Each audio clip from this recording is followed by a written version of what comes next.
Hopefully the internet's going to work. I think there's a problem today. Something's wrong with this. Trying to figure out why the timing's off. Just a second. Hold on.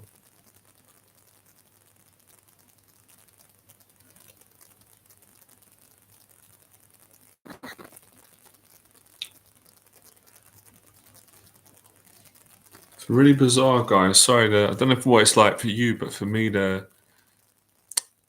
timing's out. It's not in sync.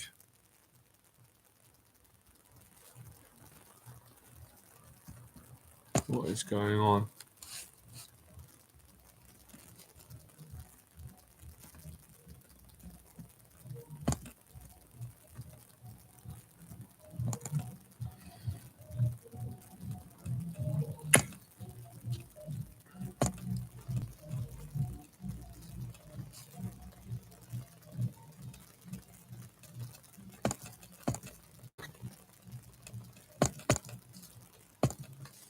No, it's not working. Something's not right.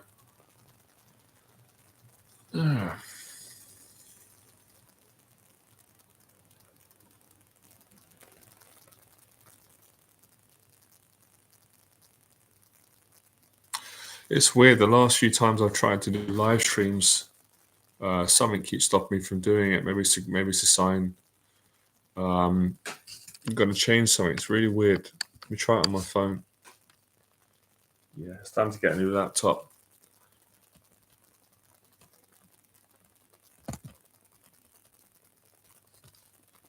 Well, then let's try this. Put some questions in the chat, guys. Can you guys see it all right on your side? There's a problem with the timer. When I'm watching the timer on the stream, it's taken ages to turn from second to second. But maybe on everybody else's side, it's fine. If it is, I'll keep going. It's really annoying.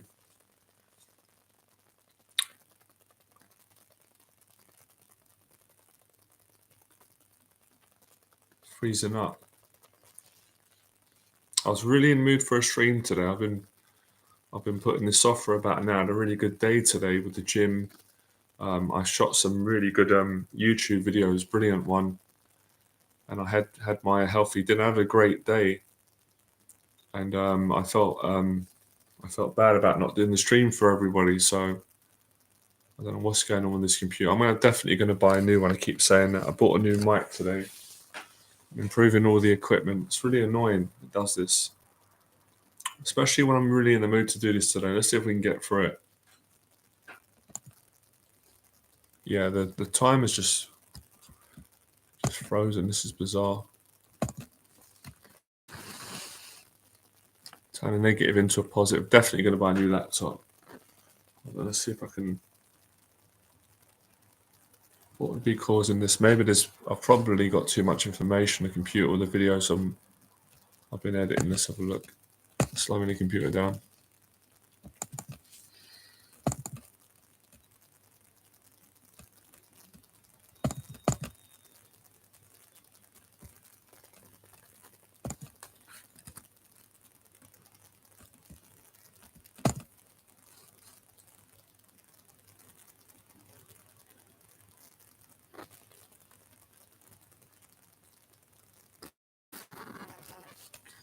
How is it working now, guys? Is it can you see me and hear me all right? Because on my side, like the timing's out of sync. It would say 4 minutes 11 seconds, and then it would jump to 16.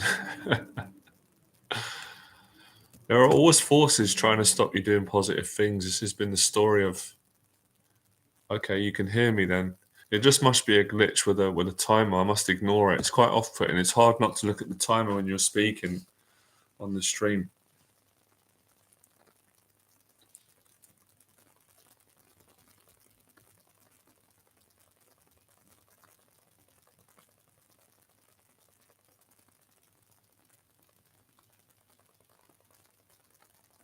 Anybody else? Is it working? It's common today, isn't it, with everything with technology, with all the different apps. Hello again. Let me explain, guys, what's happening, right, guys and girls? Basically, there's a timer on the live stream. It goes. This has been on for 5 minutes now. When I'm looking at the timer, it's just freezing, and then it's jumping to the next time, so it's putting me off. I must not look at the time. As long as everyone can hear me and I can get questions in and we can start, I'd say we can start the lesson like we're at school. We are going to talk about school today. And before we do that, I'm going to put the kettle on. I'm going to make myself a mint tea, and then we'll get some questions going, and we'll see what's going to happen. Right. Let's get the questions in. Okay, you love me. What if you love me? I love you as well. Love everybody. That's nice.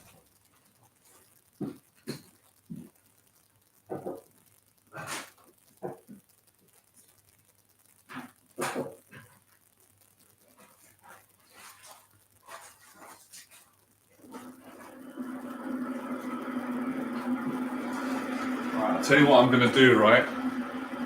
What do you guys want? What do you girls want? Do you want a mint tea or do you want a ginger tea?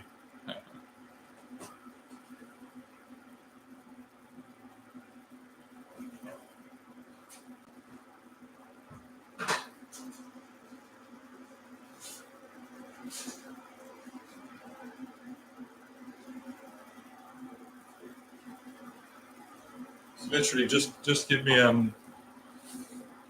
a minute, everyone. We'll get this. See if we can get the stream going. I was meant to start earlier today. Yeah, I drink both ginger and mint. I love this tea. This tea is brilliant. It's helped me to.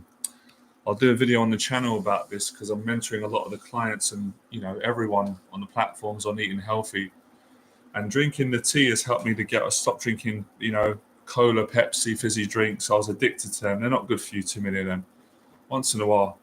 So it helped me to do that. And it's lovely in the winter as well. It's just nice. So today, we're going to cover something that's really important. And I've realized it recently about the effects of being bullied at school when you're younger and how that pretty much gives you most of the anxieties that this generation has, everybody. It certainly was a big part of the cause of my anxieties. But the good news is you can change your life. I've done it. I've helped many people to do it. Many other people have done it. A lot of you have done it. Some of you haven't done it yet. That's why you're on the stream. Some of you are doing it. Everyone can do it, and I'll go into that as we get along today. Let's see how it goes. I don't know how long I'm going to stay on the stream. See how I feel. See how all of you feel. We'll see where it goes. Right, 1 second. We're going to get into it.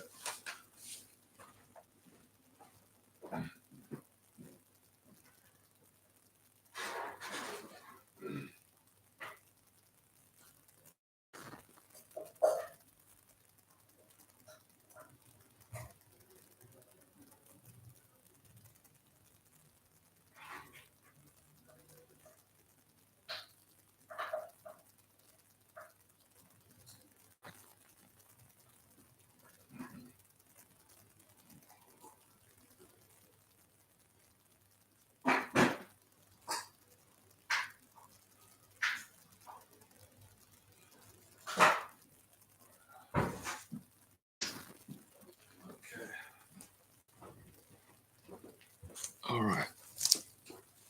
I've got some dark chocolate here. This is really nice. Right. Okay. How has everyone's day been today? What is a typical day look like for all of you? Let me know. And for those of you that are going to watch the stream later on, let me know in the comment section. Hans Peter says, "You're right, Han. Getting punished in school for mistakes is stupid, and learning is not fun anymore once it's forced by a teacher." Yeah, I agree with you. That's a really good point. Now, I'll tell you why I thought of this, because as a lot of you know, I've been mentoring people now for 15 years. Sorry, not 15 years, 12 years. Sorry, that's my brother. That's nice. So in all the years that I've been coaching people, and obviously during that time, my teaching and coaching has changed, but it's always kind of been in the area of anxiety. I've realized that everybody that I've mentored over the years and throughout the YouTube videos and the streams and the podcasts, and people that I've coached on paid programs and free programs, people that have traveled, I've met people from all around the world, and I really need to remind myself of how grateful I am for that. I forget sometimes. And everyone that I've spoken to that's opened up to me about their story, everyone is accounted to at some point being bullied at school and criticized. And that was my story. That was what I was really scared to share with all of you years ago, which I'm not anymore, in order to start helping other people and opening up and getting past my own fears and insecurities and things that I was ashamed about. So a lot of the anxiety, the origin of it is the damage is done at school.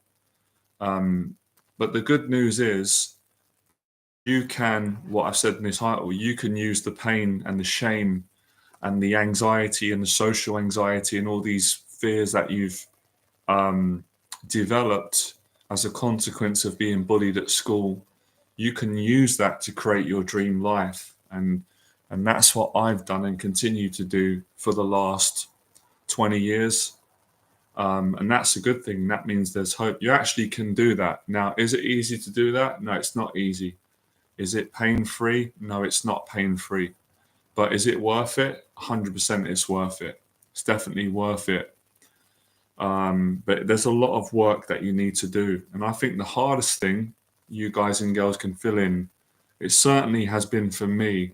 I think the hardest thing is to really admit it to yourself and feel the pain of those emotions, if that makes sense. Because, when you get hurt, I did it for many years, you're so hurt that you can't deal with it. You kind of deny it because it hurts. It hurts to feel the hurt that you've been carrying for many years because of the bullying that you've underwent, whether it was by a teacher, whether it was by the pupils, the kids. For most people, it's a combination of all. For me, it was of all. I got bullied by the girls, the guys, and the teachers. And I got bullied verbally, physically. The physical bullying didn't hurt me as much as the verbal bullying, the criticism, being called, names like you're not good enough or you're unintelligent or you're stupid or, the kids laughing at me. That hurt. That really did hurt. So I'd like to start with that and work through that. And, although it is painful, if you can work through the pain and have guts, you will come out of the pain and you will be stronger, and it will no longer disable you from living your dreams. And one of you asked me yesterday, could I do a video on toxic shame? I'm feeling shame, and how can you improve that? By speaking about it, and feeding into it, and then going out and using that pain and that energy to create the life that you want. And I'll go into that in a second.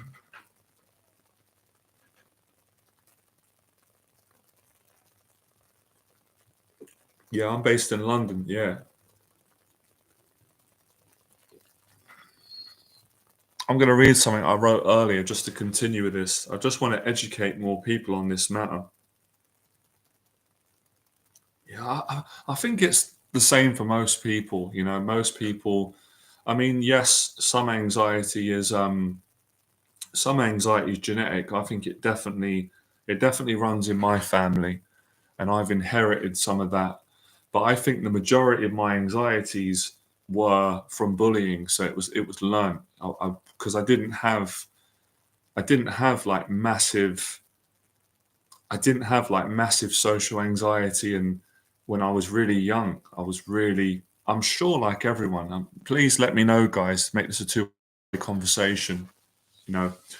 I'm sure, like most of you, there was a point, if you can remember when you were younger, where I was very trusting of people. I didn't have all this like stuttering, stammering, overthinking, worrying, because I didn't, you don't have what you don't have. It was only till I went to school, and my school was a mixed school. There were guys and girls, which I liked when I was younger, because I had some friends that just went to all boys school. Obviously, being a guy and liking girls, it was nice, but it was tough. There was a lot of pressure. Getting bullied in front of the girls by the guys who wanted to impress girls and things like that. And then, the pressure around hoping that girls would like me and find me attractive and not feeling attractive for most of the time. So it was in school that a lot of the bullying started. And then I started to get scared to speak, because when I did speak at school, a lot of the kids were nasty. They threatened me, they laughed at me. And then I became really embarrassed and really ashamed. It's almost like you have no problem. Speaking is not a problem. It's just natural and you enjoy it, and you don't feel awkward, or you don't feel stupid or dumb or unintelligent, because you don't feel that way about yourself. But when you start speaking at school and you start getting this negative feedback and you start getting bullied and kids are starting to frighten you and you're scared for life, then you start to go, hang on a minute, I'm a bit scared to speak now, because the last time I spoke, he hit me or she laughed at me, or the whole class was like laughing because one kid was like making fun of the way that I speak. And then you start to second guess yourself. You start to question yourself where you didn't do that before. So basically they put fear in you. They threaten you. And that starts to cause a lot of these mental health problems, these anxiety problems. Initially, you don't realize the effects it has. As I said, someone saying something unkind, yes, hurts your feeling when you're younger. We're all young, we're very sensitive. But I've come to realize that when you go away from that situation and you're on your own, or you're at home with your parents or your family, eventually you're in your bedroom at some point, you start thinking about that bad experience that you had at school with a bully, or continuous bullying at school. And that's when all these sort of demons start to manifest, these intrusive thoughts, these fears. And of course, if someone makes you feel bad and you don't know how to make yourself feel good again, you end up feeling bad. You feel bad because you feel bad that someone made you feel bad. And if that pattern is not eradicated and addressed when you're very young, which for most people it doesn't get addressed, because a lot of the time we don't know how to do it. And obviously for me, I told my parents, they were always good, they were always caring, but I was afraid to tell the teachers at school, because the way things were in my school in my day in the 80s, telling a teacher was considered grassing, and that was like the worst thing you could do. That would get you, that felt like risking your life. So I didn't really do that. I just kept it to myself and just tried to get through the day. And so these things start building up. And I'm speaking a lot about this lately. I'm sharing my story to inspire men and women to change their story to a better story, and create the life that they want and have this confidence. Comparison is the thief of joy. Yeah, that's a good point. You're right. If you let it. If there wasn't hope, I wouldn't waste my time on this live stream today. But I love spending time with good people like you. But there is hope, and I've done it. And sometimes I don't like saying that, because it sounds big-headed, and I'm not big-headed, and I don't mean it to sound that way. That's the voice in my head, probably my upbringing as well. But I say it because it's true, and I want other people to know that they don't have to suffer in this way. They can overcome their anxieties, and they can build confidence and, heal, get themselves back again.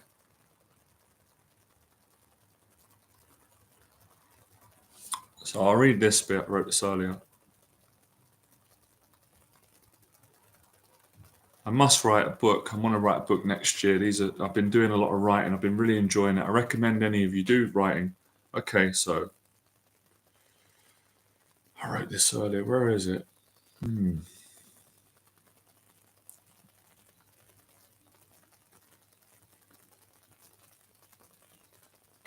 Please get the questions in if anyone's got any. I just want to add to the conversation. This tea's lovely. Put some honey in it, sweet. Right. Where is it? This is a really useful chapter. A chapter I wrote. This is what I've learned from a lot of people that I've mentored. Where is this?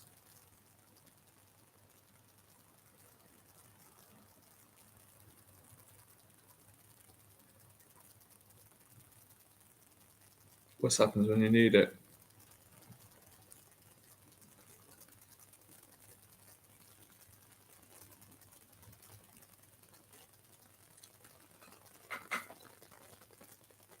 That's all right, Timmy. I like your jokes. Your jokes are brilliant and they always come from a warm place.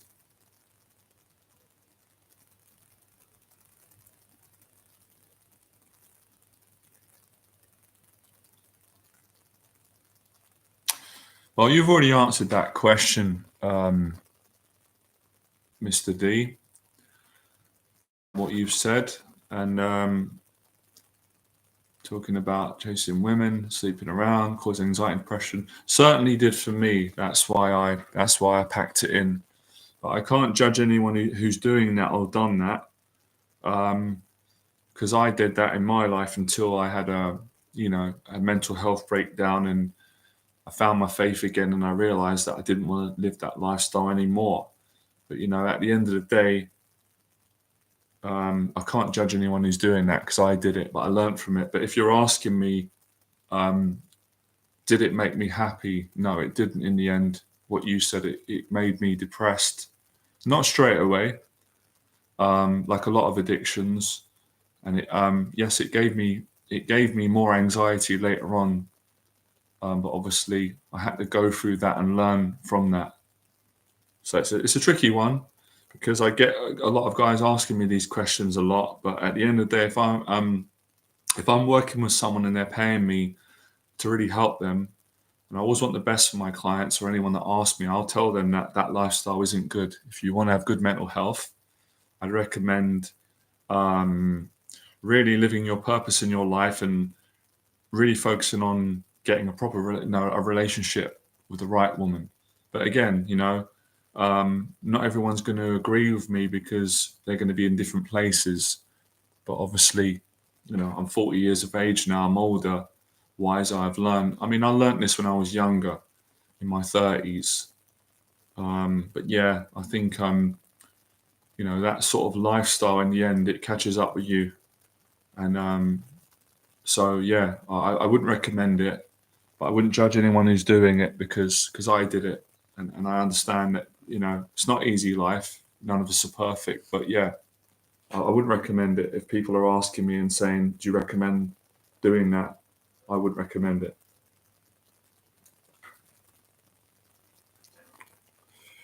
Um,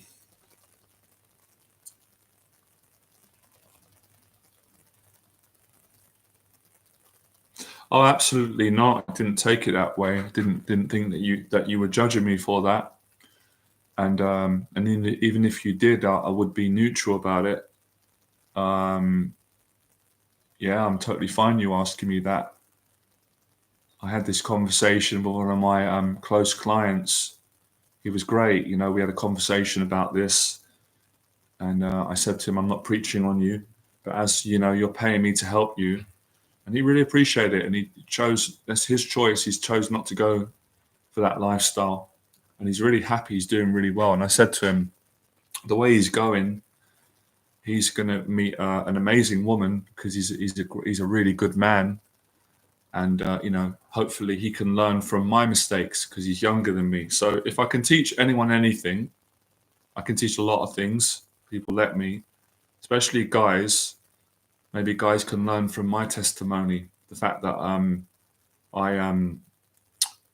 slept around with a lot of women because I thought I was doing the right thing, and I thought it made me cool and popular and things like that. And I was very insecure, and I hadn't dealt with a lot of stuff. But that's life. Thank God I learned from it.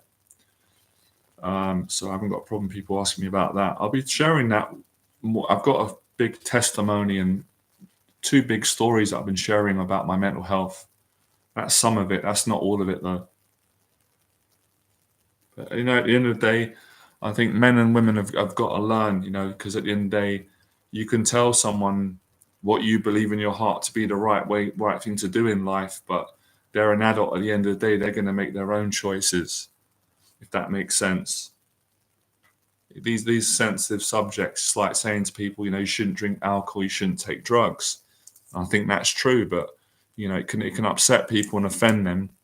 And again, I couldn't judge anyone who drinks alcohol or takes drugs because, I drank alcohol in my life at times. I've given up alcohol, and I don't judge anyone who drinks alcohol, and I don't do drugs, but I did drugs in my 20s. I dabbled in a little bit. So again, there's no judgment from me. But again, if people ask me and say, well, Jonathan, I want you to tell me, what is the best way to live the best life possible? Then I'm going to be straight and say, well, if you want to live the best life possible, it's better not to do drugs, and it's better not to drink alcohol or minimize alcohol, eat healthy, live good, be the best person you can be kind, be as honest as you can.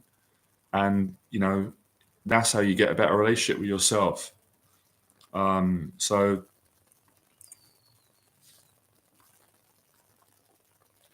yeah, well, yeah, getting in shape's good. That's good. Best techniques you've learned for dealing with getting over childhood trauma that still affects us adults? That's a great question. Fantastic question. I'm kind of answering that question, mate, throughout this stream. It's not a quick answer I can give you, so be patient, and I'm sharing it as of now. To give you straight to the point, I wouldn't say it's a technique. I'd say it's more a way of living.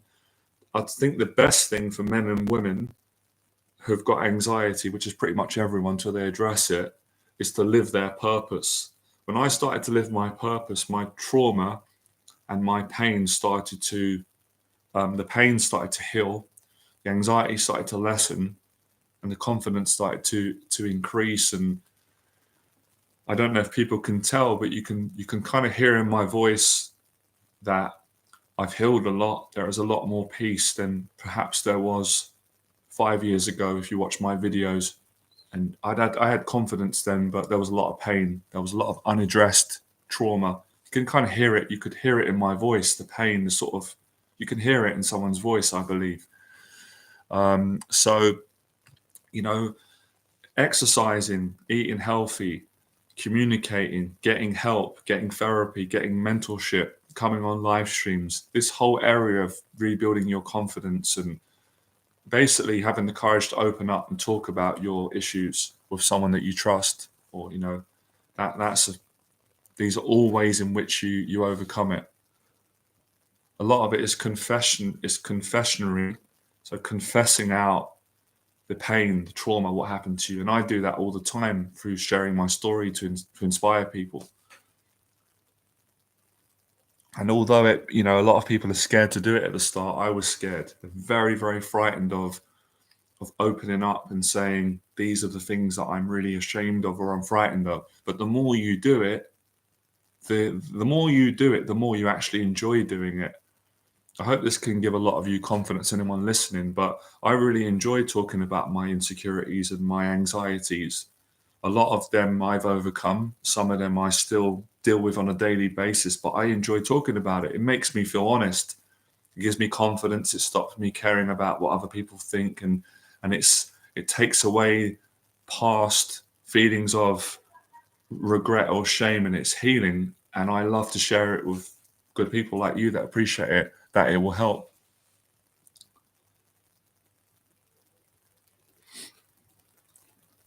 Now, I don't mind you asking me that. I'm actually happy that you asked me that as part of sharing my story. So, just a second, I'm going to answer that question. I'm trying to find this piece that I wrote today. I don't know where it's gone. It's bizarre. Les Brown. Okay.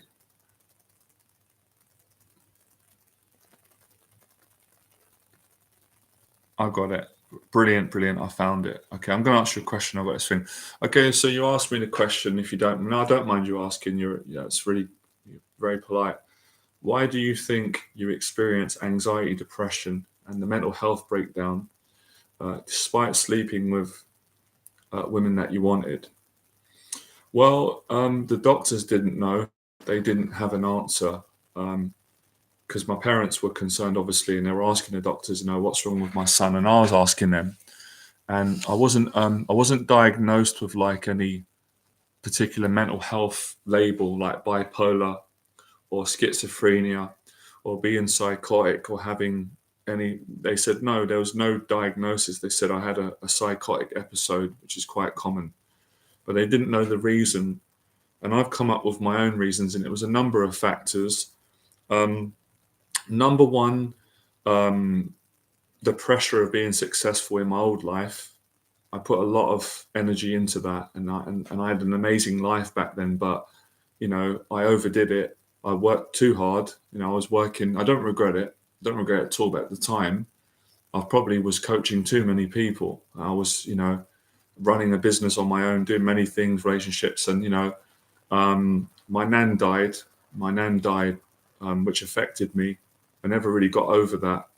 She died, over 10 years ago, and that affected me, and I couldn't deal with it. So I did what a lot of young people do. I put a lot of my energy into business and entrepreneurship, and hadn't really dealt with the death of my nan. Then a lot of the issues that I had with my dad that I hadn't dealt with, that was affecting me. So stuff with my dad, trauma with my dad, my nan's death, a lot of good things in my life. I found it hard to cope with, making money, having a little bit of fame, and just being overwhelmed with everything. And then obviously, what else is there? Mistakes, things that I was ashamed of in my past, like drug dealing, taking drugs, womanizing, you could say. Um, you know, not always treating people well, even though other people didn't agree with this. They'd say, no, you always were really kind to people. And I was kind to a lot of people, but I wasn't always kind. And I knew that deep down. So, we've all got regrets. So all these things built up.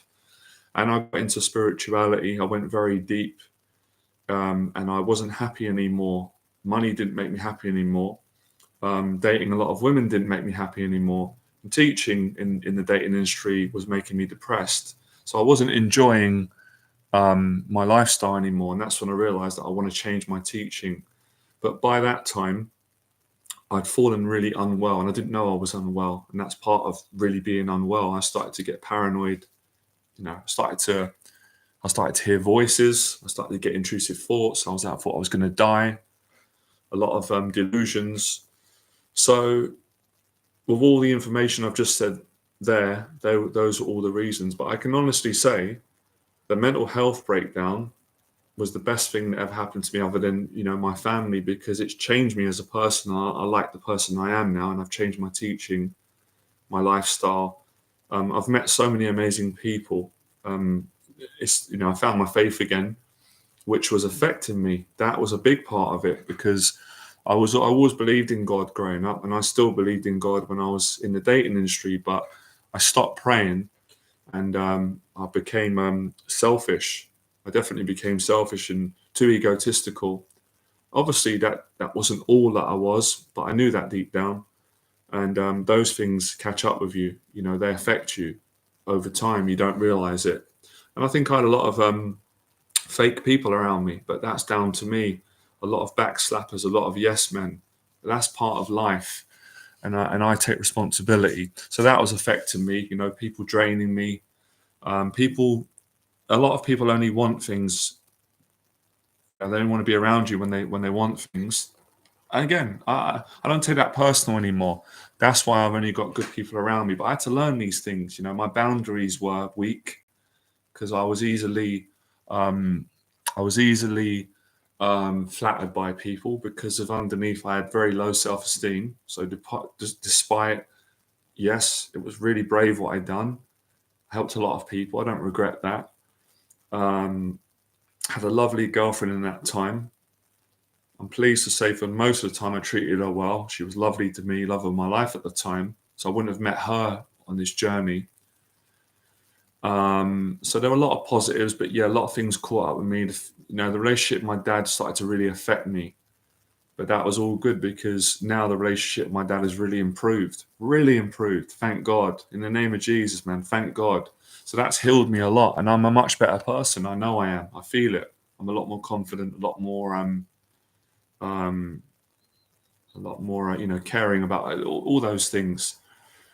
So yeah, I had to go through that.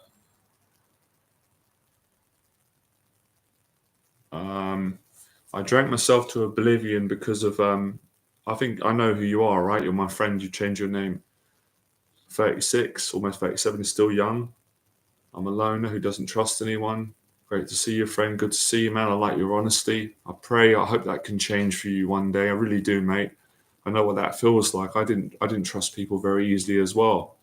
And when I had my mental health breakdown, it was really frightening and uncomfortable for me to actually admit that. And I admitted that in therapy. I admitted that to everybody, and it freed me.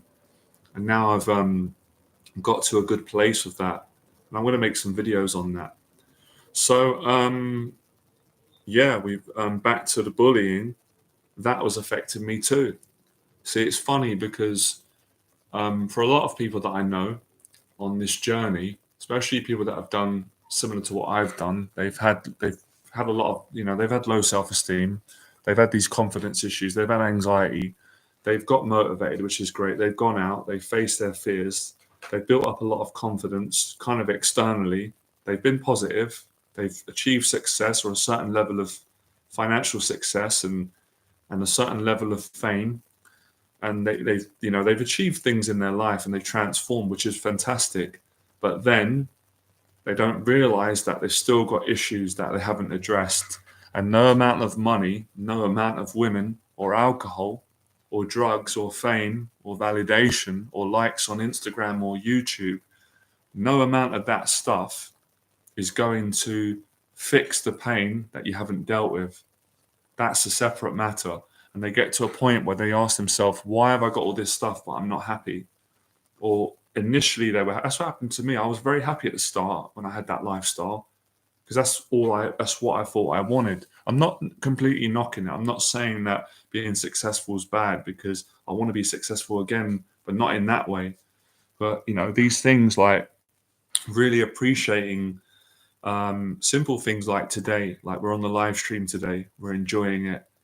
It's honest and having a great time, enjoying your family, wanting to be kind to people, being a better person, valuing things more, being yourself. These things that we often take for granted when we're suffering because we want quick fixes, we want validation in an unhealthy way. So it's an unhealthy love that people are searching for. And I was no different until I realized, well, there's nothing wrong with people being fans of you. It's nice to inspire people. There's nothing wrong with making money. And there's nothing wrong with finding a relationship. That's normal. That's lovely. I love being in love. But when you're overdoing it and you're chasing this stuff and you're addicted to it, that's when it becomes a problem. Because obviously, no disrespect to any of you or anyone, I do love a lot of you, but a lot of you, I don't know you. Like, you don't, you know what I mean? You know me from on the internet, and if I've met you in person, great. And I try and share my heart with you, but fans are not your family. Fans are not your wife or your best friend. Fans are fickle. 1 minute fans love you and then they hate you. So I'm not saying that you're not going to do that, but you could do that, and I've accepted that. And that's kind of the difference between what is real love, the love from your parents, the love from God, the love for yourself, or from your girlfriend or your wife, or for women, your husband, or your close friends who love you through thick and thin, whether you've got money or you're broke. That's real love. But love with someone, me doing a video on YouTube, and them, which is great, it's beautiful, them saying, oh, you've really inspired me, thank you, I'm a fan of you. That's not real love. It isn't. It's not real love. There's a difference. And I had to learn that difference the hard way. I've got clients that I love because I've got a relationship with them. I know them. I've worked with them in person. You get to know them. I care about them, and I love them more than just a client who's paying me to teach them how to be successful in life and how to live a better life. You develop a care for them, and that's a good thing. But that's different to someone I've never met before, and I appreciate them, but they just know me from YouTube and my teaching, and they watch my stuff. Amazing. And I give my heart to help people, even if we might never meet. But it's different. You're not close with me. I'm not close with you in that way. And you have to understand that when you go into this world. Otherwise, you get crushed, you get hurt. But then if you learn from it, you grow stronger. And I got crushed and hurt. And I don't regret that. It made me better and stronger and wiser, and learn the balance of separating fandom and likes on the internet to real love, family, friends, and the way that I treat people.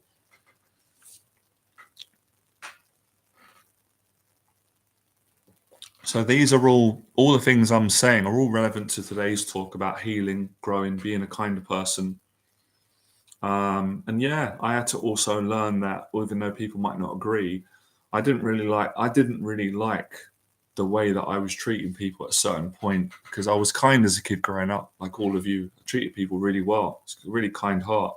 But throughout the years, I didn't notice it. As I got more famous and successful, I started to change, and didn't like the person that I become. Really didn't like that person.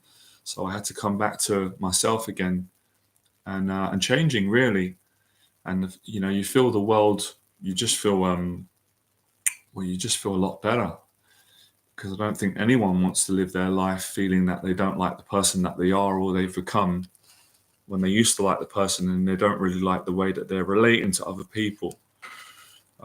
So these are some more things that I learned from the mental health breakdown and the recovery.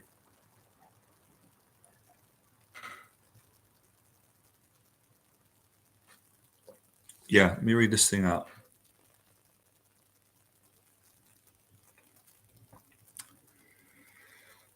Okay, so the daily discipline routine for men and women. This is a routine that has saved my life, and I teach it.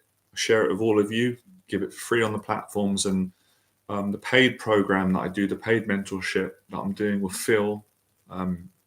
He's doing a 2-year program. James, and I work with Adam. All lovely clients, lovely people to work with. They all implement this because it's life changing, and this was basically born out of my mental health breakdown and recovery.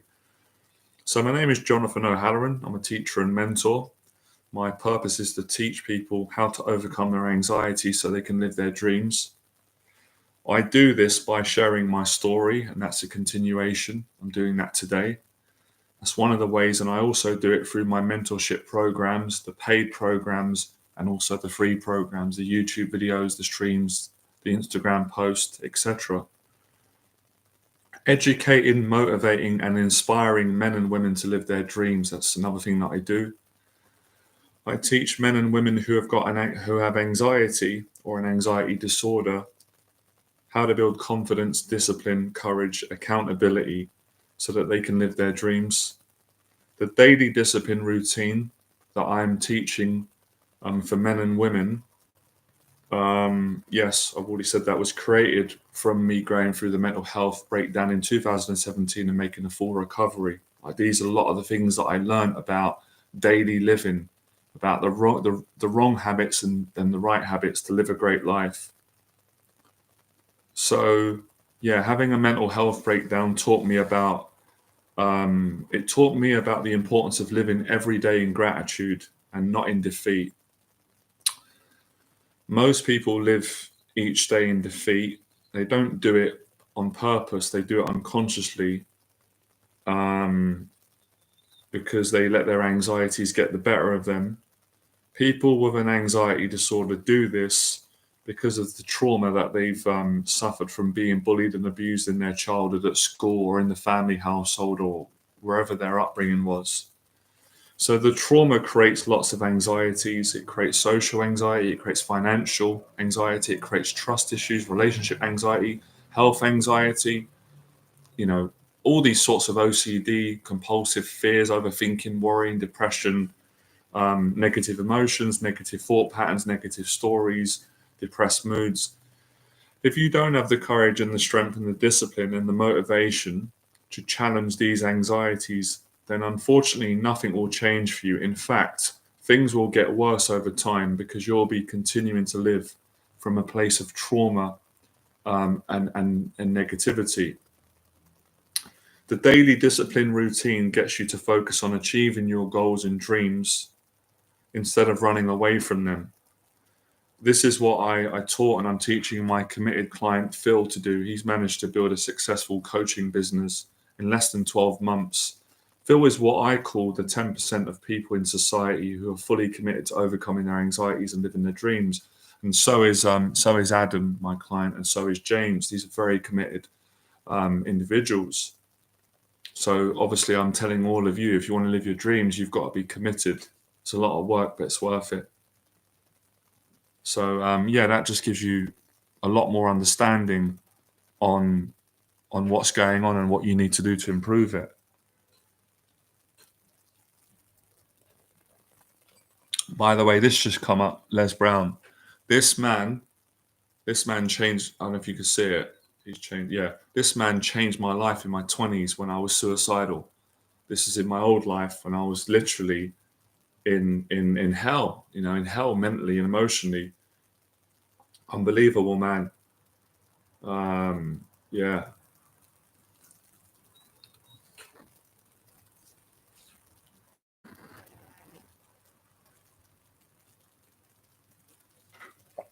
I'm gonna make another tea. Get some questions in, guys. I'm gonna make another tea. This stuff's so good. I need the energy. So yeah, please. I know it's difficult for everyone listening to this. I know what people. Don't let this make you feel down. The pain that you're gonna feel pain through this stream, but it's good for you because it's gonna help you to heal. Because it's gonna make you realize that there's, it's going to make you realize that there's nothing to be ashamed of, that we all go through this. No one's better than anyone. People start thinking like that, they're just fooling themselves. But it's what you do with it. Don't stay a victim. That's my message to people. You don't have to stay broken. You don't have to stay bullied and abused. You can transform. I've done it, and I know anyone else can do it. And I don't want to keep shouting off and saying, look at me, look what I've done. It's not about me bragging about, I don't care about that. It's to help people so they know they can do it. If I can do it, anyone can do it. I'm a normal person, lots of insecurities, lots of fears, but just had enough of it. So if you face your fears and you have a goal and a vision and a dream and you practice daily, you can transform your life. My mentor, Jeff's right. He says, people don't realize, obviously it's not nice initially. No one likes it. I didn't like it, getting traumatized, getting bullied, being put through these horrible experiences. But that's the Rocky story. That's the Jonathan O'Halloran story. That's the Les Brown story. That's the David Goggins story. That's the Anthony Robbins story. That's the Conor McGregor story. That's the Tyson Fury story. That's the story of the Lion King. It's the story of humanity. But those that have got the courage to use their trauma and pain to go and create something beautiful in their life, they overcome it and then they can share their story. So I've come back to share my story once again to inspire people to change their life. Look at their story, because trauma's a story. Anxiety is a story. It's a negative one to begin with, or we perceive it as negative, unless we can change our perception of that story. So I could give you two stories right now. If you want me to give you my old story, it's a very depressing story. It's very limited. It's very angry. It's very negative. It won't make you feel great, but I'm happy to share it quickly. So my old story was, when I wasn't successful and I just bottled everything up, was that I hate everyone. I hate myself. Of course, I didn't hate everyone because I love some people, but generally because I got so hurt and I didn't trust people. And I thought life's unfair. Why is it happening to me? I'm a good person. It ain't fair. Everybody else is better than me. It's not fair. I don't have any money. I don't have any love. No one cares about me, blah, blah, blah. Life's not worth living. Things always go wrong for me. There's no good people out there. People put me down. They enjoy, it was all that, it was all can't do it. It's not possible. Oh, I'm jealous of everyone that's doing better than me. Very, very negative. After a while, I had enough of that story because that story was letting the bullies win. The new story was, I'm not going to have this anymore. I'm not letting bullies win. I'm going to go out. I'm going to follow what Les Brown said, and I'm going to be a positive person. And I'm going to face every single fear that frightened me to begin with. Public speaking, asking someone out and going in a relationship, going to the boxing gym, going to the supermarkets, going out in public,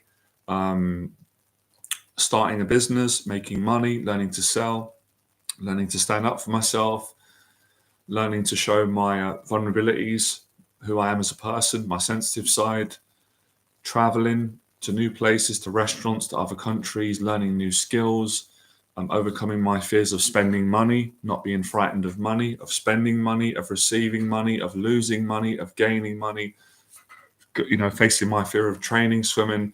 I've faced all those fears one by one and gained a lot of confidence.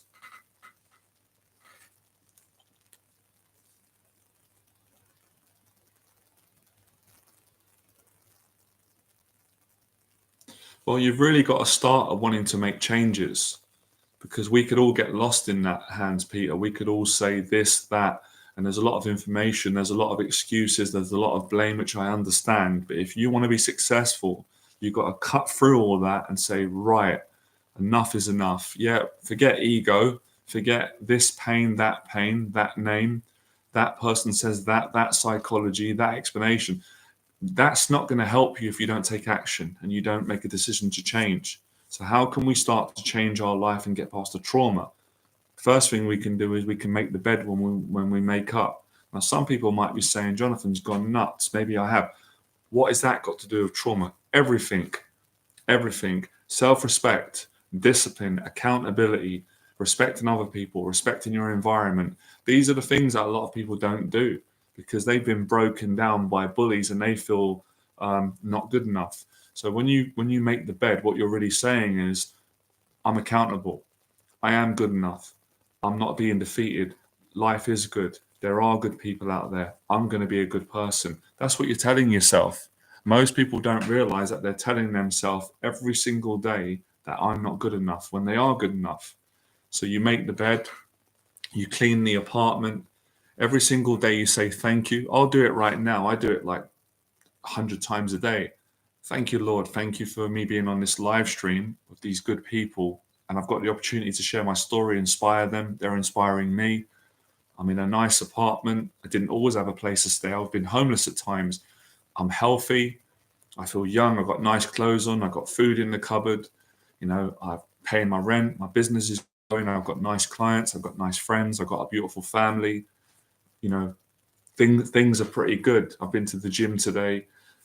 That is powerful. I couldn't do that years ago because I was resentful and angry and unconscious. So you got to wake up. You got to practice the basics. Otherwise, you're going to stay a victim. For anyone listening, I mean this kindly. I've got to snap you out of it. So you got to be weak and tough, and you got to start going to the gym. You got to have goals in life. You got to be disciplined, which is why I teach the daily discipline routine. So you need a routine, because if you don't have a routine, your anxiety is going to get the better of you and it's going to bring you down. It's going to stop you from living your dreams. Tea time. 1 second.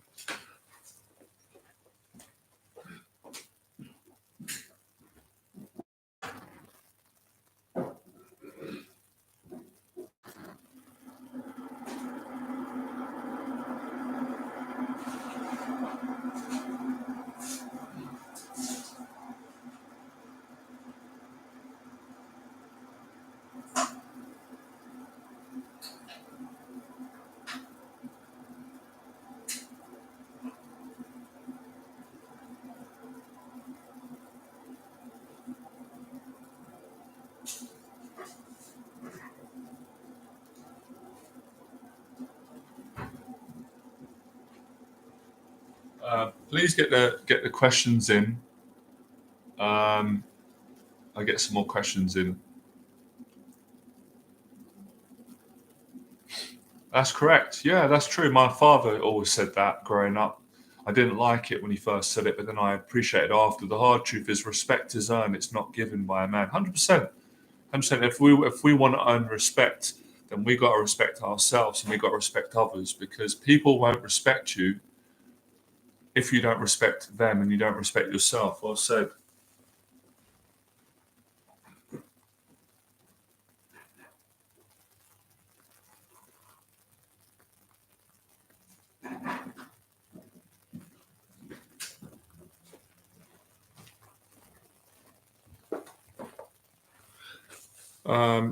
It's tough with these things because I'm a sensitive person and empathetic towards this, but the thing with a lot of people, what a lot of people do, and I've been guilty of it as well. So really, really be aware of this pattern. Look, we're all human, and there's a part of us that we want people to feel sorry for us, and we want them to love us and say, okay, but that's not healthy entirely. There's a point where that actually works against you. It makes you depressed. It really makes you sick. So you need a bit of tough love. You need someone to say, look, it isn't good what's happened to you. It's happened to me. We've all been bullied. Bullying isn't right, but the bully's not going to get away with it. But you've really got to make a decision, because no one's going to change your life for you, in my opinion, other than God. And even, even the experiences I've had with God and my faith, I've still had to play my part and put a human effort in. So you've got to come out of this victim mentality if you want to change. If you don't want to change, then that's your business. I can't force anyone to change their life. No one else can.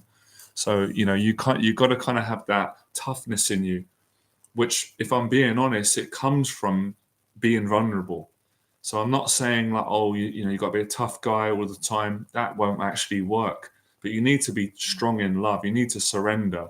And yeah, you got to come out of ego and say, right, I'm scared. That's fine. We all feel scared, but I'm going to do something about it. I want to change my life. I don't want to stay stuck. I don't want to stay abused and depressed and bullied and defeated. I want to rise above it. How come so many other people have done it? How comes Jonathan's done it? How comes Des Brown's done it? So many people online. Ask yourself the question, why am I not doing it? Why do I believe I can't do it? Because you're stopping yourself from moving forward and healing, rebuilding your confidence. And like I said on this live stream, let me read the thing. This is fundamentally true. I've done this twice in my life, and helped clients do it. Both of these titles are completely, they make sense. I'll explain. Right. Okay.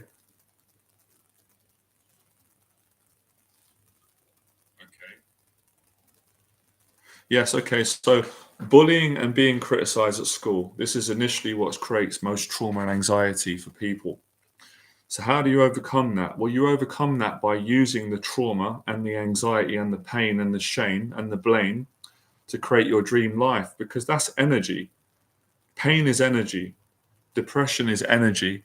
Negative emotions is energy. Negative thoughts are energy. Energy is energy. And you can use energy to create positive energy, or you can use energy to create negative energy. Let me give you an example now, and I'm not going to do it.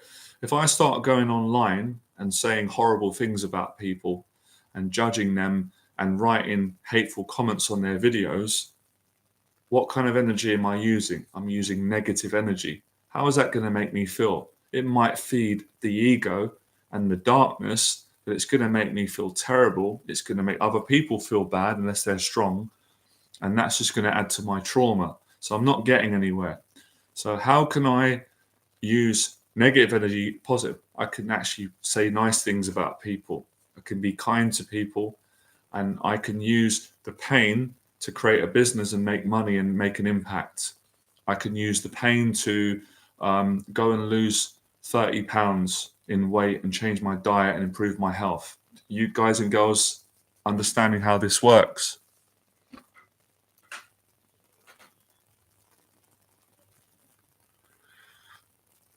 I'm not going to get into that, Timmy, to be honest, because it's not really my area, and it's a sensitive subject, obviously, with your mum. So I'm not going to speak on that. That's not really my area. I'm not a specialist on narcissistic traits and behaviour.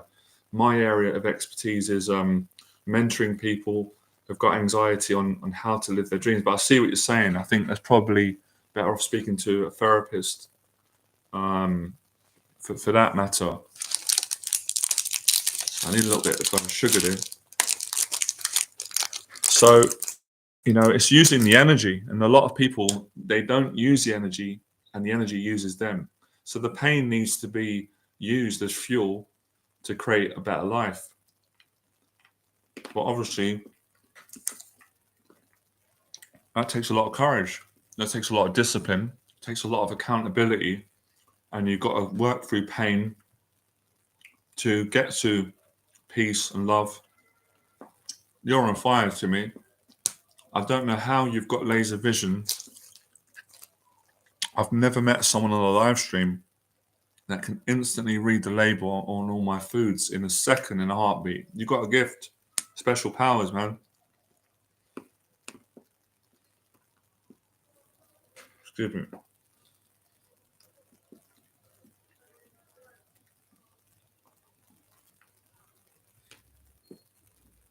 So yeah, you're gonna. It's funny, isn't it? Because it's all in the language that we lose. People say things like, "I'm stuck in my life. I'm stuck in a dead end job. I'm stuck in these negative thought patterns." Yeah, you're stuck because you're not using your energy right. You're not using your negative energy and exercising it out of your body and your mind to make room for positive energy. Yeah, I've given up Saveloys. To me, we're on a new diet now. They were nice.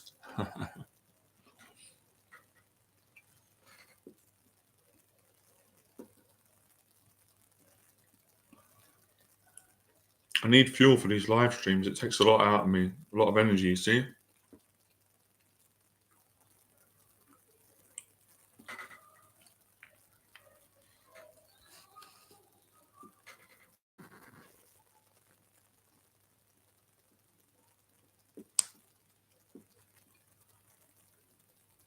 Sorry, but I'm eating.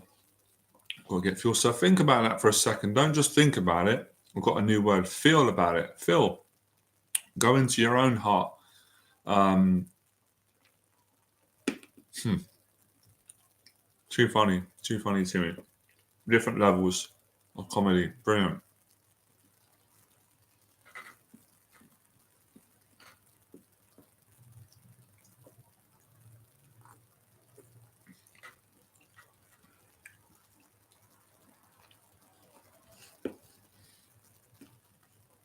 Yeah, I'm just thinking about what my mentor said, Jeff. It's very true. That trauma is a gift, but people don't realize it until they use it as treasure. We don't like to think like that when we're hurt, when we're angry, because someone hurt us and they damaged us and they bullied us. But when you start to get the results, you're very thankful. So all of you, and me included, you've all got treasure inside of you. You've all got a very good currency, but if you don't use it, you're never going to see it that way. You won't recognize it. So what are you going to do with your pain? That's a good question to ask. Let me know in the box below. What are you going to do with the pain that you're carrying from your past, from the bullies, from the trauma? What are you going to do with it? You're going to do what most people do. I mean this kindly. I'm not judging because it's not easy for people. It really isn't. It's challenging. But most people let the pain destroy their life. I'm trying to encourage people to do what I've done, what my mentors have done, and what I help my clients to do, to use the pain to create a great life. And a little bit of an analogy, Batman, Superman, Spider-Man, these are all fictional characters based on truth, Rocky Balboa. Look at the Rocky story. Why do we love the Rocky story? Why do we love it? Okay, the famous music, which I love in the boxing, but it's the story behind it. We all see ourselves in that story. I love Rocky. Rocky's the underdog. Rocky uses his pain and he, lives his dreams, creates greatness.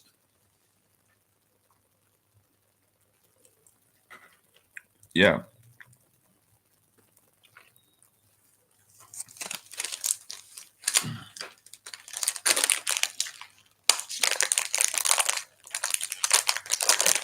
What's that? Dried beans sounds good.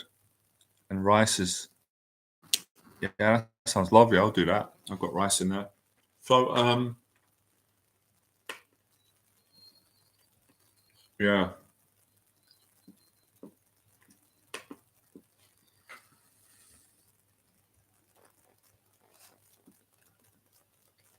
Excuse me. So I know it's not very nice when someone's eating and they're speaking, but I've got to get some. I'm starving. All this training and teaching takes it out of you. When you get older as well. I've got a lot of energy, but you don't recover as quick.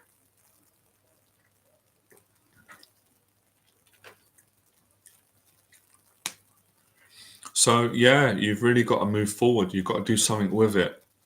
Because if you don't, then you become a victim. You become a victim of bullying. You become a victim of your past rather than rather than transforming yourself. And that's it. This is the ugly truth that most people don't want to hear, but it's true. You can't become successful without going through pain, trauma, anxiety, shame, and finding yourself again, finding peace, liking who you are, transforming. You're not going to transform without transforming. That's what people want generally. They want a quick fix. They want someone to give them a book and they're going to read it and all of a sudden just be fixed. It doesn't work like that. Or they want to watch a live stream and hope that a teacher's going to give them something for free, quick, easy.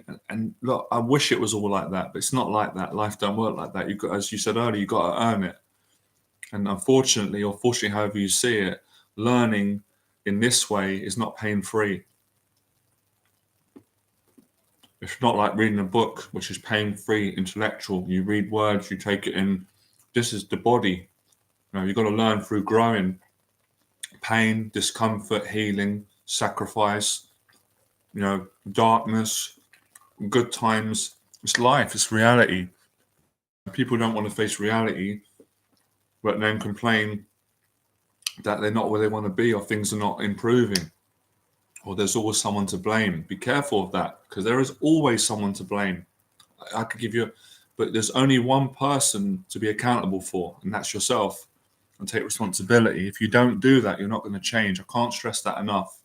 In my whole journey of this changing, I could never have done it with my old attitude, because it was incorrect. It was wrong. It was the way a lot of, I mean this from the heart. It was a way a lot of you are thinking right now at the moment. You probably don't want to hear this, don't want to do it. A lot of people on this channel are stuck in the wrong thinking. It's not helping them. It isn't. And I want people to change that so they can live a better life. You've got to, it's agony when you're in that place. You're not taking responsibility. You're not changing. And people will help you when you start to help yourself. I believe in it. God, the goodness of people. I'm helping you. I'm doing the best I can. I appreciate you allowing me to do that and supporting me. I really appreciate it. Some tough love. You've got to change your attitude. You've got to get disciplined. You've got to toughen up. And you've also got to be weak too. You've got to be vulnerable.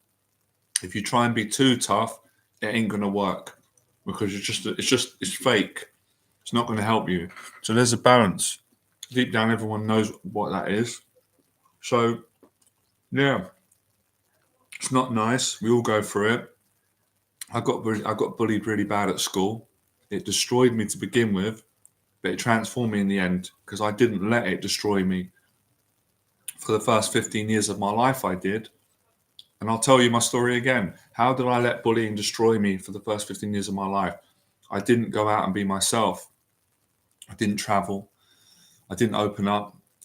I didn't have intimate relationships. I didn't make any money. I didn't follow my own values. I didn't go to the gym. I didn't go to new countries. I became frightened of living, because I was living out of a programming that the bullies put in me. And when I realized that, through the boxing, through things my dad taught me, through his mistakes and things he did right, and my mum, Nan, people, life, and listening to motivational speakers and teachers, I started to realize, hang on a minute, no, I'm not having this.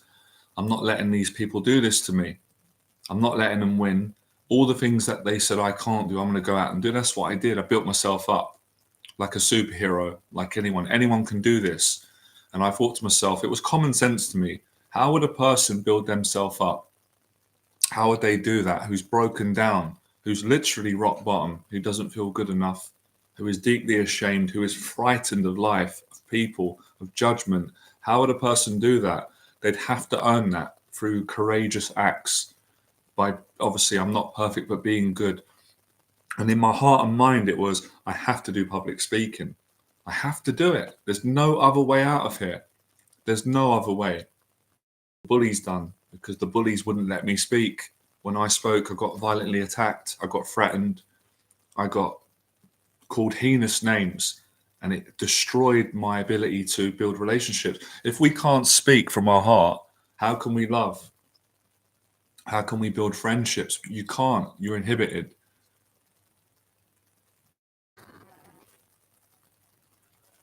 My brother's been bullied for the past 4 years. It's his birthday to him. Happy birthday to your brother, man. Sorry to hear that.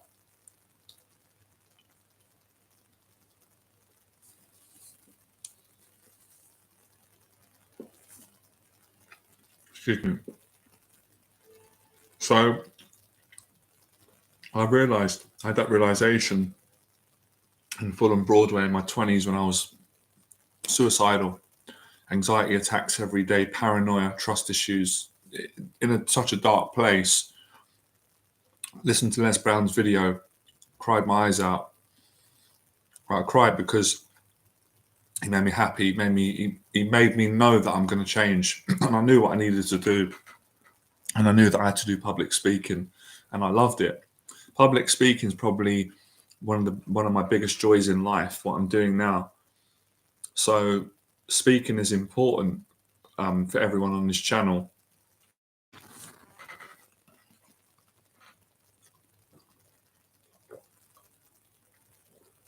The next thing that I knew I had to do was learn self-defense, was take up boxing, to give me that confidence that if someone did try and bully me, which it didn't really happen as an adult, but just in case, I could stand up for myself and use self-defense and also have confidence. So the boxing was just incredible at building me up and helping me actually to. It's funny because you'd think someone that's been bullied would want to learn boxing so they can knock people out, maybe hit them, but it had the opposite effect. Actually, when I took boxing up and started boxing, I didn't get into fights anymore. People didn't bully me. They could sense I'm confident. I became a nicer person, more friendly, less paranoid. So public speaking, boxing, they're two things that I think all of you should try. I think you can't go wrong. And getting mentors, having mentors, going to meetup groups and workshops, and getting around good people and learning, and opening yourself up, life changing. So there are 3 things that I done, and the next thing was I knew that I would at that time I really wanted to have a girlfriend, because for many years I had no dating life at all, no love life, because I just felt worthless. Didn't think any woman would be interested in me, which wasn't true, but I believed it to be true because the bullying and all the anxieties and all the paranoid thoughts and the insecurities, listening to those thoughts day in, day out, made me think that's true. Yeah, that no one wants me. So, finding a relationship help.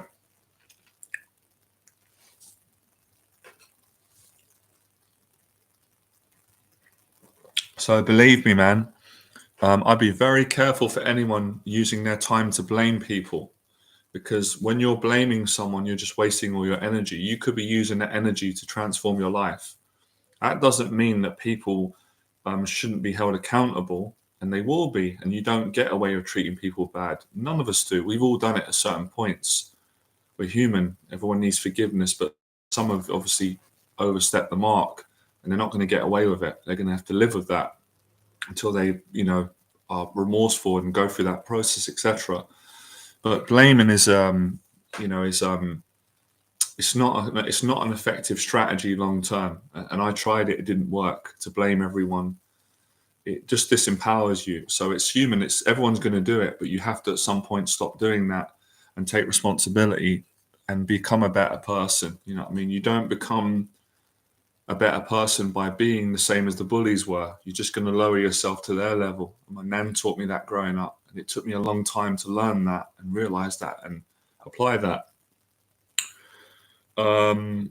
So, today I'm confident that I'm educating you, because education is important. I'm not talking about education in the academic sense. That has its place, but we're talking about education on how to get past bullying, trauma, insecurities, mental health challenges, and how to transform your life and live your dreams when you've got anxiety or an anxiety disorder.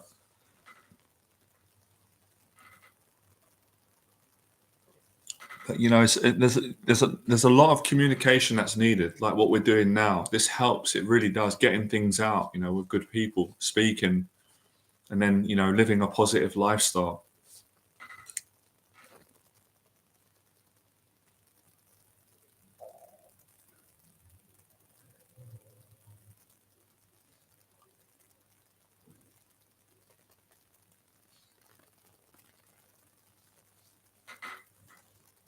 I think it's very important on your journey to constantly listen to people that are successful, that have overcome, trauma, tragedy, things like that.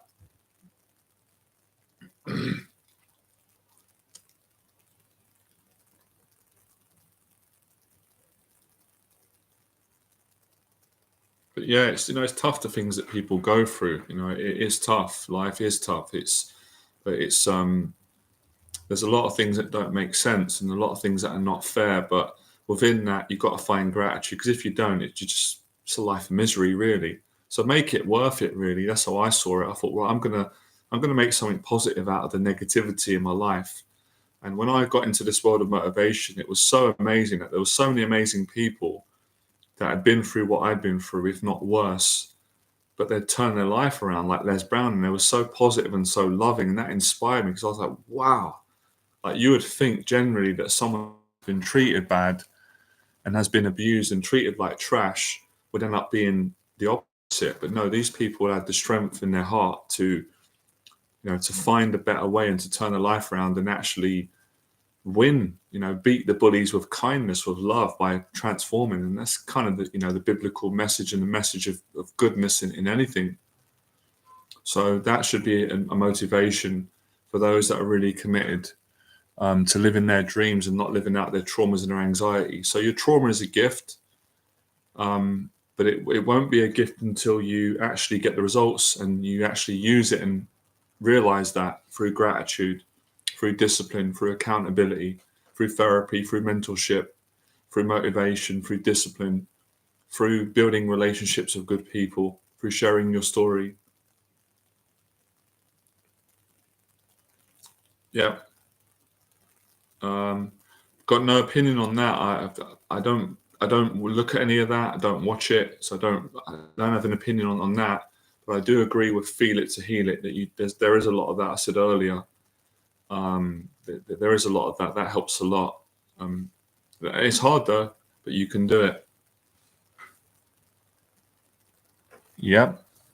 Well, it becomes a monologue after a while, because I'm reciting the truth of what you need to do, and this is good. And this is what happens to a lot of speakers. You know what, Timmy? We know I'm getting old in age now, because when you start speaking in monologues and you're a teacher, you know that you've been there and wore the t-shirt. Because I still listen to Les Brown and think, wow, he's amazing. How does he say these monologues on the same things, and I'm doing it? Wow, taught by the best, eh? Yeah, that's just sharing your story. Hilarious ministry. You crack me up. Timmy's hilarious, man. The jokes are great, man. Love it. It's all love. But yeah, you got to be patient with this process.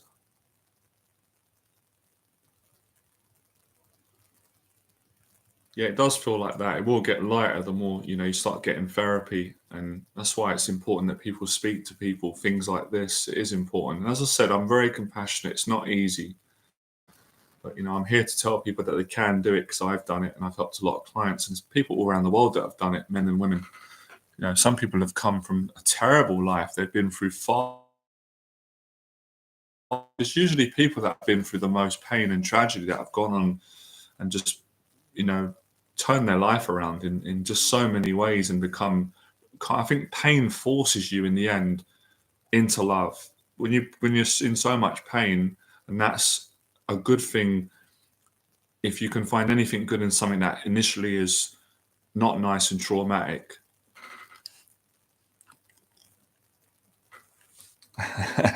You're a good writer, Timmy. Your writing and your wording is beautiful.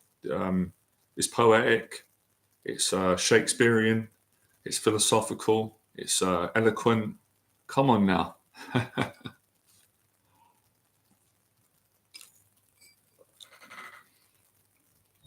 But yeah, I say it again.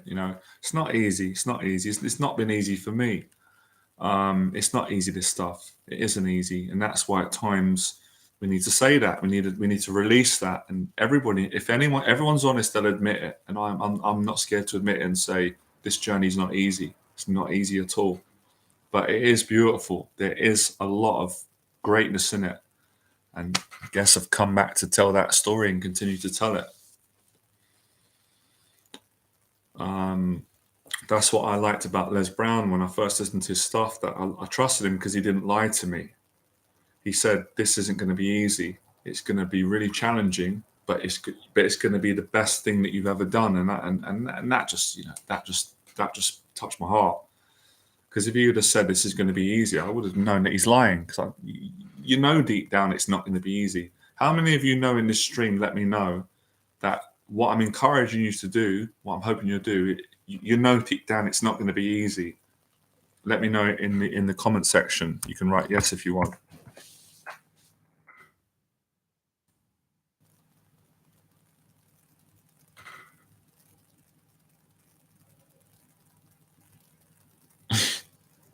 Hilarious. Definitely not a celebrity. I don't want to be a celebrity. You're still young, 45. 45 is young today. Being grateful shifts the focus, writing it down in a diary. That's beautiful. That's really helps a lot. I can't recommend that enough. 5 points in the morning. Yeah, that's really good what you're doing, Peter. Hans Peter. Really good stuff.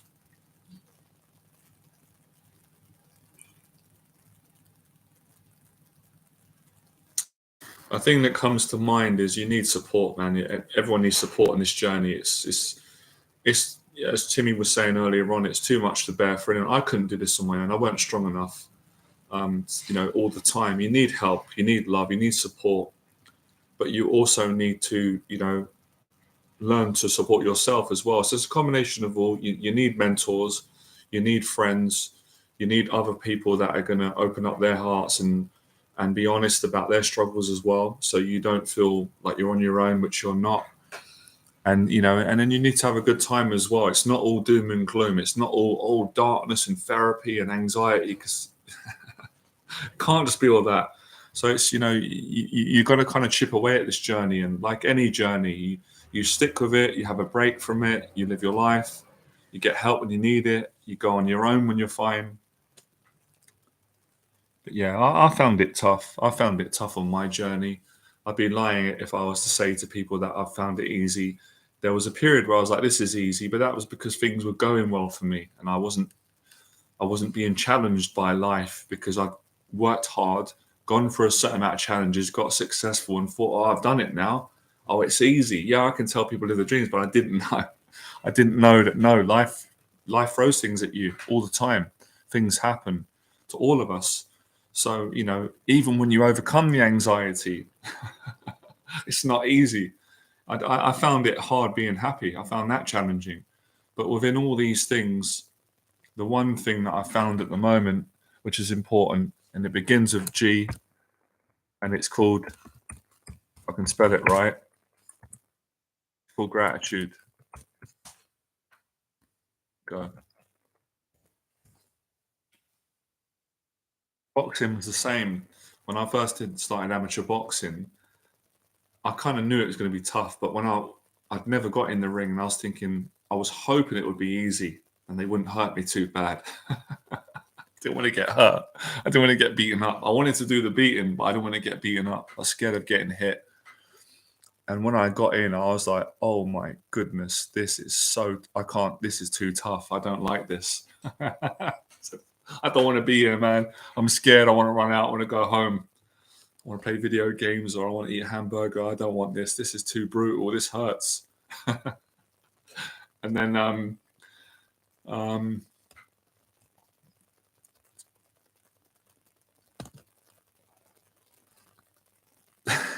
Timmy's on fire. Now, if you want to meet me, costs a lot of money to meet me in person. I'm very generous to give a lot for free, but with a mentorship, I mean this respectfully, I charge high prices. I've earned the right. So yeah, with the boxing, I valued it because it was difficult. Ah man, Do you know how sorry I am to hear that, Jimmy? Honestly, mate, I feel um, just feel heartbroken for you, man. All I can say is prayers for you, man. Love you, man. Sorry about that. That's difficult with your mum. Sorry about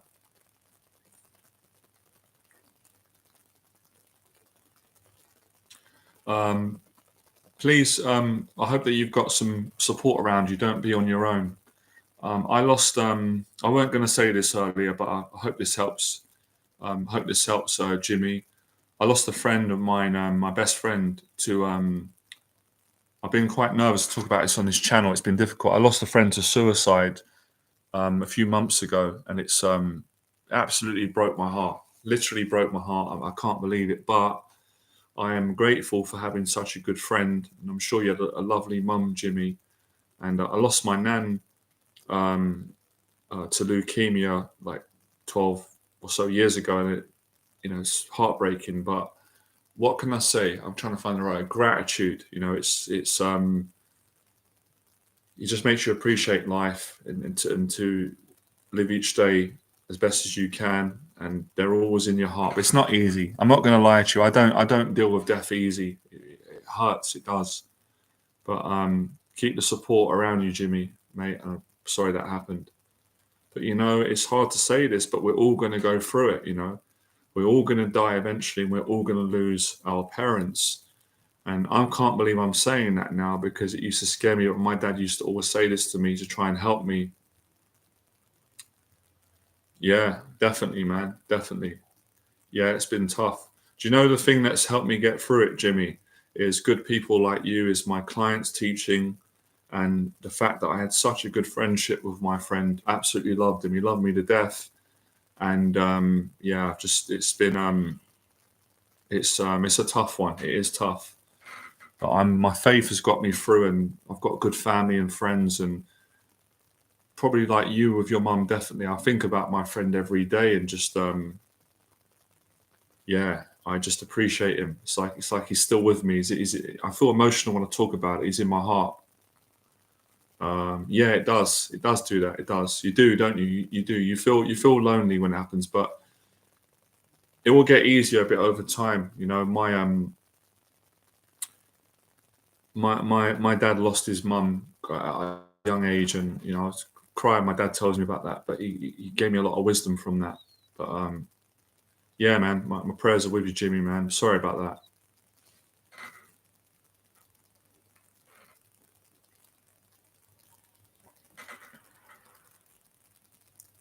Yeah, yeah. I think I'm going to speak about on this channel. I was having a bit of conflicting fears because I got so much respect for my friend, and when someone dies, I don't really like to talk about it on the internet. That's how much I think maybe I should. Maybe it will help people. It might help me as well. I'm only speaking really good of my friend, such a good person.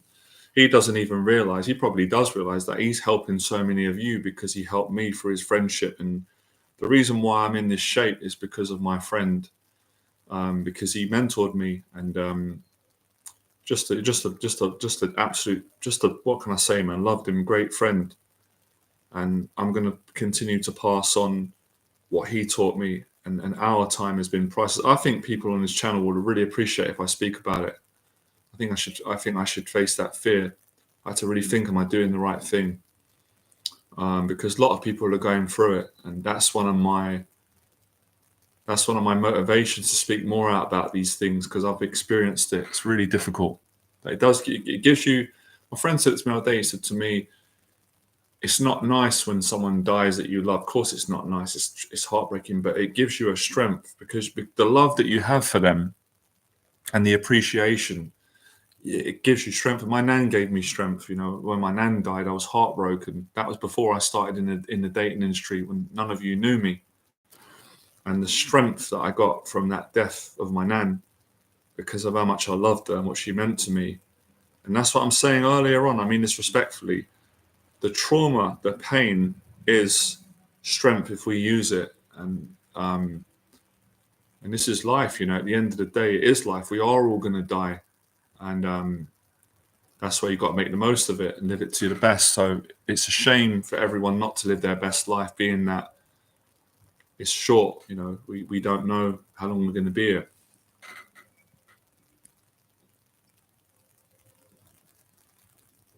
But yeah, I think some people deal with death better than others. I've never really dealt with it very well, especially people that I love. I'm getting better at it because I have to, but it's not something that I particularly like.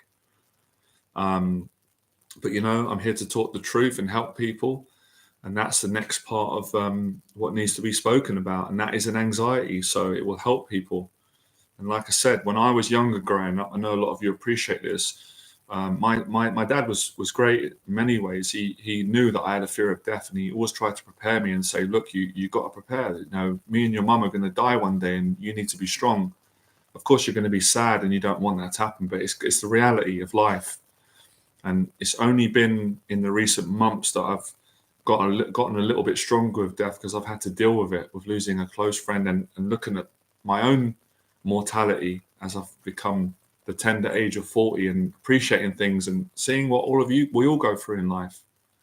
So the mental health breakdown taught me a lot about these things, because I know you might think, well, there's death and there's a breakdown, but I thought I was dead. I died, but I came back, if that makes sense. And it kind of all connects with one another. Faith, God, love, things that are important, breaking down, coming back. It's all life, isn't it?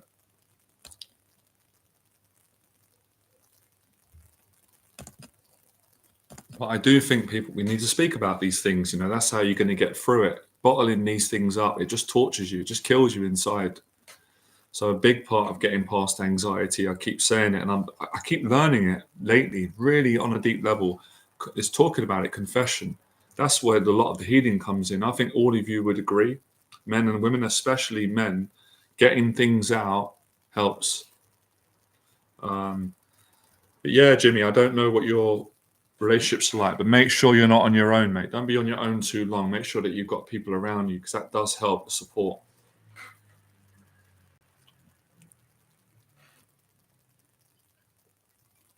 I speak to my friend and my nan. I pray. Well, I pray any day that I want, and it does help. It does make you feel better. You do feel. You do feel. I mean, I know some people might not feel that initially, but you do feel closer to the person. But yeah, it's not easy. It's not easy at all. What can I say?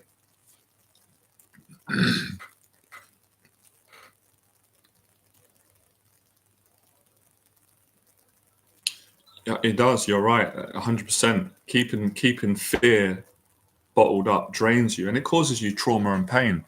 And that's why it's good to get it out. I've always been a believer in therapy, and I'll tell you why. Because when I was younger, and I realized it was a strength. If ever I was afraid I had a problem, I would speak it out and feel better. So that already tells you. Let's just go back to common sense. If you're struggling with something and it's bothering you, how do you feel when you get it out? You feel better. So there you go. Oh, that's good, man. That's great to hear. I feel better now for you. Didn't like the idea of you being on your own dealing with that. So yeah, having a good friend to speak to. I'm just going to charge this phone a second.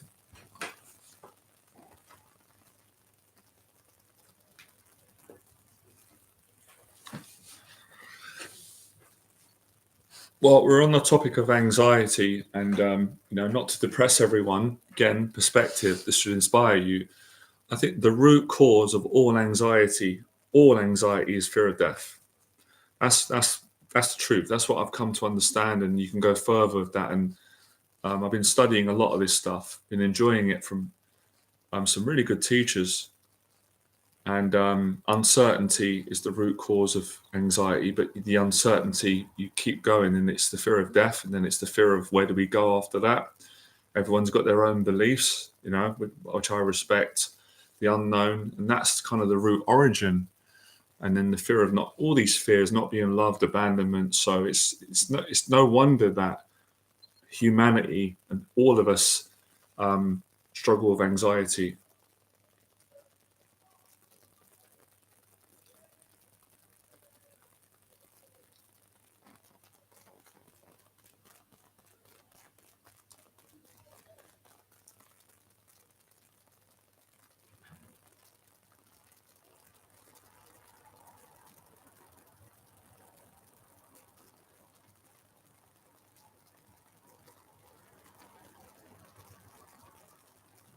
Yeah, when you talk about life and love and death and these things, you get present really quick. I don't know if any of you are feeling that, and that's a good thing in that regard.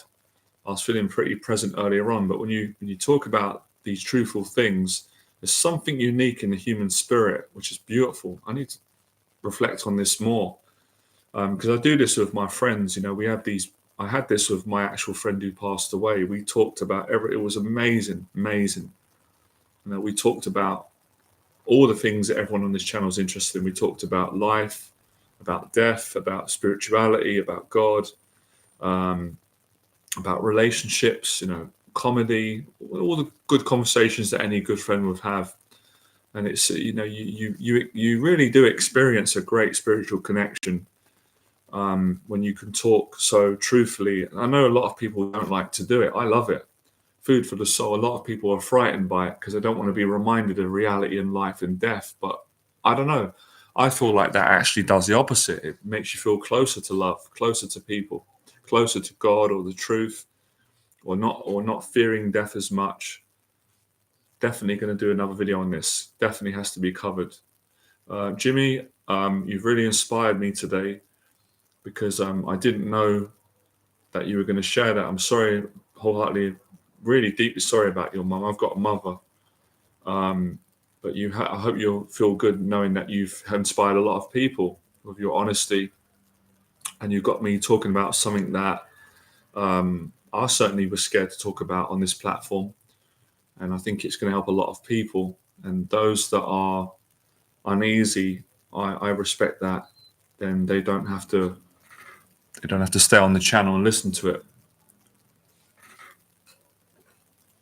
But Les Brown used to speak on these things. You know, he'd say things like, "This is a really unique. This is powerful today. This is crazy. Listen to this." I weren't going to do the live stream today because there was technological challenges with the internet, so I was going to leave it and speak to my brother later on. And I've got a lot of things to do tonight with the editing and relaxing. And I thought, no, I didn't. I felt guilty for not doing it for you guys today, which is a good sign. And I feel good doing it. And then all of a sudden, you're talking about death and life. And Les Brown said something that made me cry. Even I cry now. And he tells a story. You know, he always tells good stories. He says, imagine laying on your deathbed and all the ghosts of the dreams that you had that you never fulfilled in your life, they come to you on your dying moments and say, you know, we came to you, in his beautiful voice, and only you could have given us life, and now we must die forever with you. So basically saying, you know, live your dreams. You don't want to live in regret, you know.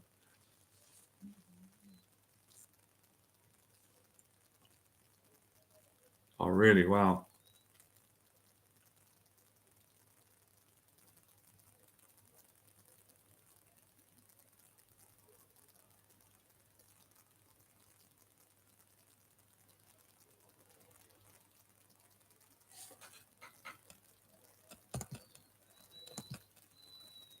So, yeah, let's see. That's the thing, isn't it? We get caught up in our lives every day, and we all do it, me included, and we think we live forever, and we live like we live forever, and that's why a lot of us don't fulfill our potential. No disrespect to anyone, you're a human, right? But the reality is we don't live forever, but we live like we live forever, where we should. That's why this is crazy. Jimmy, you've inspired this. Hope this is. That's why when I had the mental health breakdown in 2017, I don't claim to understand all of it, and I found my faith again. I found I'm not putting my faith on anyone, right? I respect people. This is my faith. I found Jesus again. I'm still figuring it out. Reading the Bible, it got me through a difficult time, and gratitude and living each day to the full is what I learned from having a mental health breakdown and thinking my life is over and discovering my life just began, and then really thinking about living each day to the full and making the best of whatever you've got. And we're speaking about that today. It's come out.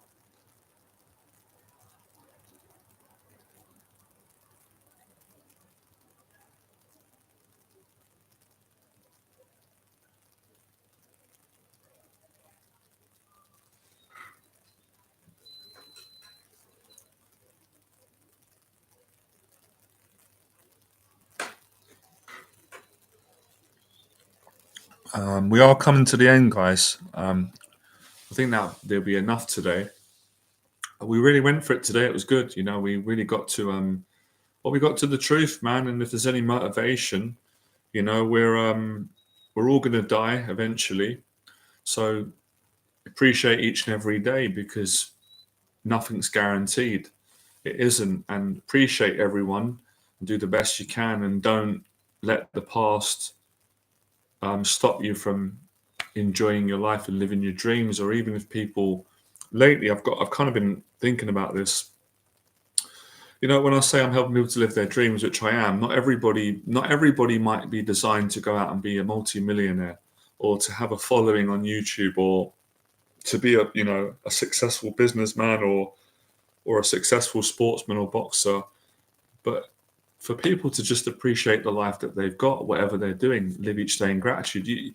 You don't need anything other than what you got right now to be grateful. And I experienced that. I'd be a fool not to share that with people. I didn't have much in a mental hospital. I didn't have any money. All my money ran out, and I didn't have any much relationships, and I had lost my confidence, and I thought, I haven't got anything, I'm not worth it. And I realized it's not true.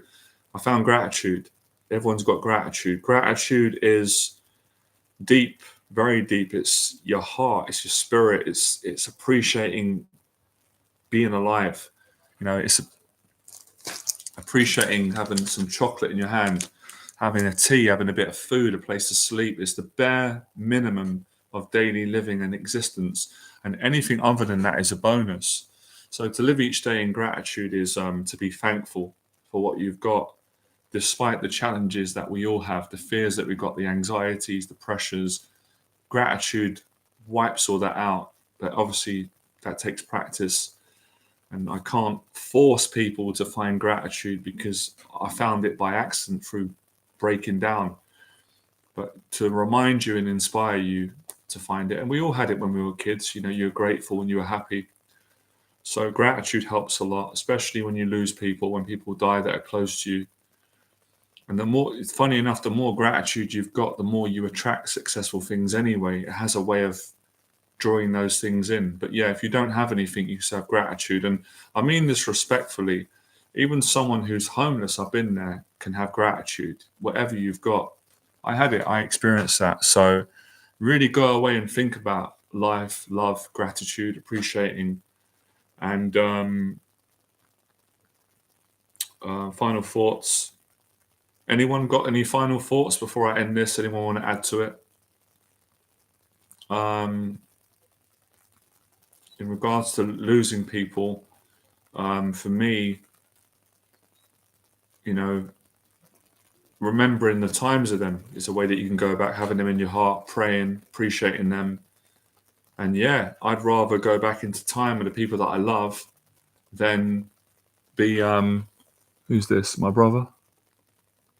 Then then be going back in time into negative things and being depressed and worried and stressing out and getting angry and resentful. So another good practice, if you're feeling negative or traumatized from bullying, stop yourself and go, right, I'm going to think about someone I love in my family that's no longer here, or a good memory. Ruminate on that. I'd rather be obsessively thinking about a good time in my life, and I've been doing that a lot lately. That's a good coping mechanism. Find good stuff in the bad things. You will attract more good stuff. Absolutely.